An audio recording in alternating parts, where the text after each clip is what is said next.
The Mistlands is here, and it's by no means a small update, but has it saved the game? Let's break down everything new and see if it's worth it. Well, first off, the Mistland is considerably larger. It's a massive update. It includes many new mechanics, including magic, new weapons, buildables, and creatures, which we'll say includes new enemies and hens. Yes, you can now have your own farms and much more. And we're going to try to unravel all of it. Also, if you do enjoy this breakdown, do hit the thumbs up and make sure to subscribe, as we'll be starting a brand new playthrough on Valheim specifically for this, and we will go through the Mistlands as well with it. So first off, the Mistlands is available to the test branch as of now, and before you ask, you can play with your old worlds. However, you'll only find the new Mistlands biome if a Mistlands biome section is covered up in the map with fog prior. If you've already explored the whole world, you're not going to find the new Mistlands, I'm afraid. Also, I should mention, just before we get into it, there are going to be plenty of spoilers here. We're going through all the patch notes and we're finding various enemies and items in the game to show you. We will be using dev commands, so do be warned. With that now out of the way, the first noticeable change is the unnerving wall of mist with the Mistlands. Inside it, you'll find Yggdrasil's roots and shoots, and yes, I'm aware I probably butchered the name. The shoots, just so you know, can only be cut with a black metal axe, and it does offer new wood pieces, allowing us to actually craft the new black metal pickaxe. And speaking of items, we've also received an assortment of new tools and weapons as well. Firstly, and most importantly, we have the Wisp Light, which requires a wisp, which you can get from the Wisp Catcher, which catches wisps at night. And if you match that with Yggdrasil's wood, I'm sorry, I'm going to butcher that name, you'll be able to create it. And the great thing about this is it clears the mist from the area. And there's also another torch that is available to use, which is the Dverga Lantern, whose people you will see in a little short while. New weapons include the Mist Walker, which is built from wisp, so it also removes the mist. The Jotun Bane, or Jotun, forgive me in advance. Which is a single-handed axe that poisons the enemy. We also have the Demolisher, which is this mighty sledgehammer, the Carapace Spear, the Himnafel, which is like the Atgear, but it casts lightning, which is pretty cool. And then there's the Spine Bow, the Crom, which is the double-handed sword, the Skoll and Hati, which are two knives. And they're pretty cool looking. One looks like a scythe and the other one like a short knife.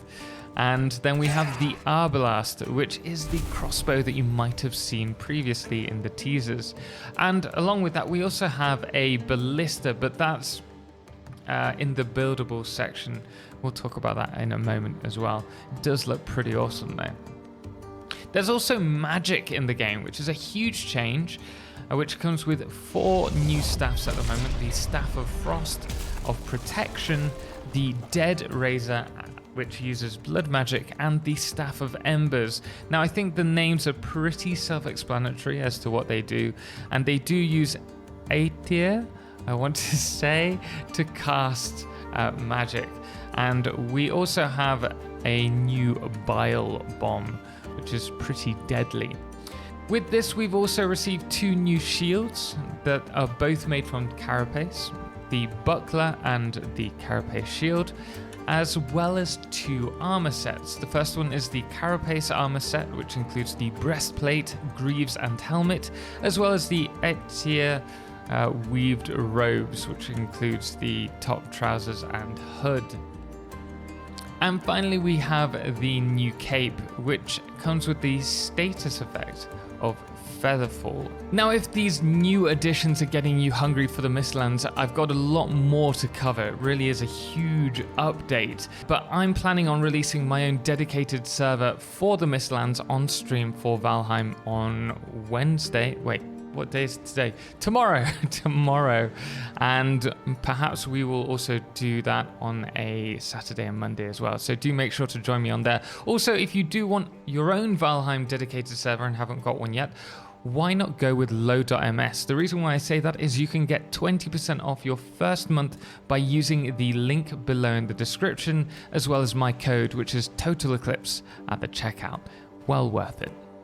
Now, in order to cast magic, you do need to consume food that has it there. That means you'll want to feast on things like mage caps and Yggdrasil porridge, but we've received a huge assortment of foods, not just magical based. So we have cooked eggs, honey glazed chicken, meat platters, hare meat, omelets, mist hare supreme, fish and bread, stuffed mushrooms, and more, as well as 3 new potions. We have the major health mead, the lingering stamina mead, and minor Idir mead. Goodness me, I'm butchering that name. Speaking of chicken, you can now raise hens and chicks for meat and eggs, as well as plant mushrooms. I should also mention that I have been looking around the world and I haven't yet found any chickens anywhere I've looked. So if you do find them, please do let me know where you find them. I've found a lot of hutches in the meadows, but I just haven't seen any chicks or chickens yet, or eggs for that matter. Fishing has also received some big changes, with different bait types being used now, and we also have different fish types that we can catch, including the trollfish, the giant herring, the tetra, the grouper, the anglerfish, the pufferfish, the magma fish, northern salmon, and coral cod. Whew, that's a mouthful. These can be picked up and mounted on stands, or they can be made into raw fish at the cooking station. I also want to talk about some new NPCs. So we've received the Dvegir, which I think I've butchered that name again, I know. They are relatively peaceful, providing you don't attack them or break something of theirs. But they're like little, I don't know what to call them. Munin was explaining it and I totally switched off. I definitely recommend using these little outposts that they have as rest and respite in the Mistlands, because it truly is a brutal biome with all the new enemies. Speaking of which, we have the Seeker Brood, and the Seeker Brute. These are the moth-style enemies, or moth-inspired ones. And these seem to get on well with the ticks, which will leap onto you and suck your blood until it runs dry. So do make sure you have a friend with you to help you out with that. There's also the Gajal. Oh dear. However, these are like hulking hot air balloons. They're actually creatures that spurt out fire at their enemies, and they're definitely not to be trifled with. Try and take them down from far away without them getting too close. Now, you'll also see the hares are regularly running around the Mistlands biome, as well as Munin, which will be offering you some lore every now and then. And of course, there is the boss of the Mistlands, but I've yet to find her. It is the Queen, which I can only believe is a moth queen, because, well, the Seekers are moths, and I presume it's in a dungeon, which is where they are some of the time.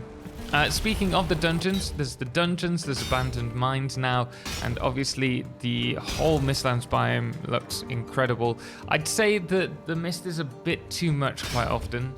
I'd like to see that toned down a bit, but on the whole, it's pretty good. It's quite dark, mysterious, and terrifying at times.